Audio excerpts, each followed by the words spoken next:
Hello, mommies and daddies. How are you all doing? How are you keeping? How has it been with the ease of the lockdown? Okay, so today I want to talk about power struggles. I want to share with you three tips on how you can easily avoid or deal with power struggles. Now, what is a power struggle? A power struggle is what ensues when a parent asks a child to do something now and the child doesn't do it.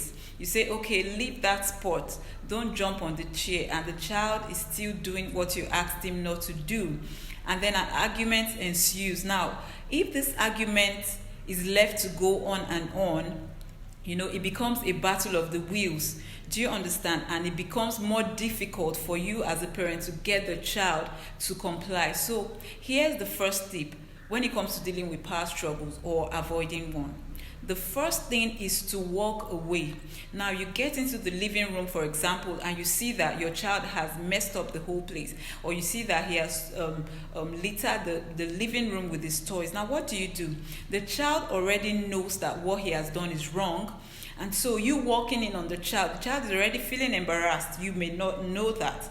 Now, so all you need to do is to just say, oh darling, why is this place so messed up? Okay, I'm going to go into the kitchen now, and in the next 10 minutes when I come out, I want to see that this place is well tidied up. Okay? Make sure you say it as nicely as possible and leave. The truth is that as you leave, the child is able to save face because the child is already feeling embarrassed. If you stand there and hover over the child and say, you, why did you do this? Why did you do this? It's going to lead into a direct confrontation because one, the child is already embarrassed, and two, you're not making things easy for the child. Do you understand? Now, you hovering over that child already is making the child see you as a giant. Do you understand? So you want to give the child some space so he can get a hold of himself and do the right thing. So just walk away, and you discover that because you are not there, the child is going to do exactly what you want him to do, and everybody will be happy. The bone of contention is that do not ever allow your child to drag you into a power struggle, and that's why you need to be emotionally intelligent as a parent. Now, the second tip is for you to step right in. Sometimes you might not need to reason with your child because your child is coming from an emotional point of view. Your child is standing on the impulsive point. Do you understand? Now, the level of the brain that is developed in your child is just the middle area. And so that's the area responsible for the emotions, for impulse actions, for memories and all that. So your child most of the time is acting big.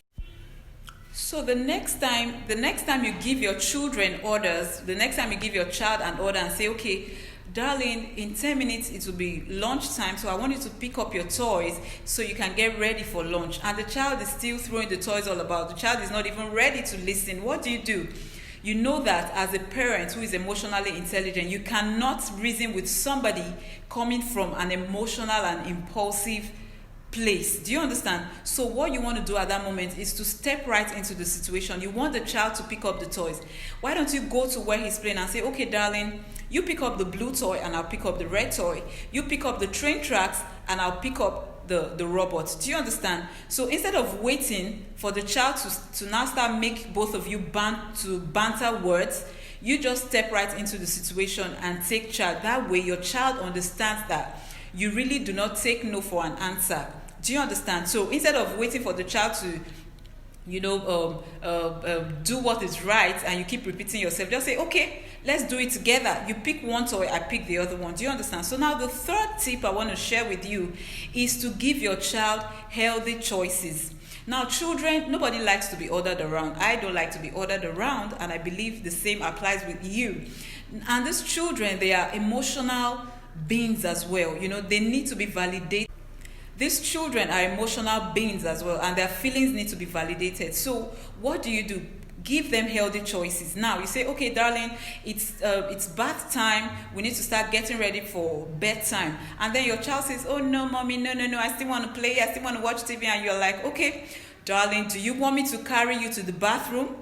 Do you want me to tickle you to the bathroom, or do you want to walk to the bathroom? The child, those are interesting choices. The child is definitely going to say, okay, mommy, I want you to tickle me to the bathroom. Or when it's bath time, you say, okay, do you want me to put you on my back to the bathroom? Do you want to climb my back to the bathroom? Just make the choices interesting, but make sure the choices are safe. And do not provide more than 2-3 choices at a time. Do you understand? That way you will get your child to easily cooperate with you, instead of you saying, oh yeah, move to the bathroom now. And the child says, I'm not going, I'm not ready. Oh yeah, I say. A banter is already ensued, and the child is already dragging you into an exchange of words, which is a power struggle, and that is what we want to avoid as intentional parents. I hope this has been helpful. Yes, so do sign up for my course, The Emotionally Intelligent Parent, where you would learn a whole lot more about how you can get your children to cooperate with you more, how you can connect to them, how you can understand their feelings at all times and communicate with them in an emotionally appropriate manner. Thank you so much. I'm Sandra Oluwadare. I'm a parenting coach.